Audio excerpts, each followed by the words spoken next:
Hi friends, అందరికీ good morning. ఈరోజు మా వారికి లంచ్ బాక్స్లో ఏమేమి పెట్టానో చూద్దాం. వైట్ రైస్, చిక్కుడుకాయ టమాటా కర్రీ,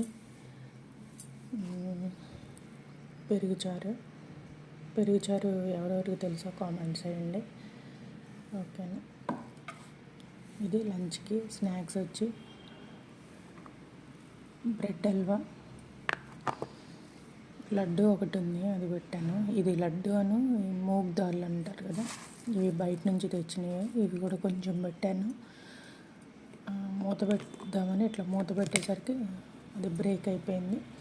ఇది ఈరోజు మా వారికి లంచ్ బాక్స్. ఓకేనా. మీరేం పెట్టారో కామెంట్స్ చేయండి. బై. నెక్స్ట్ వీడియోలో కలుద్దాం. విత్ వాటర్ కూడా, వాటర్ బాటిల్. ఈ వీడియో నచ్చితే లైక్ చేయండి, షేర్ చేయండి.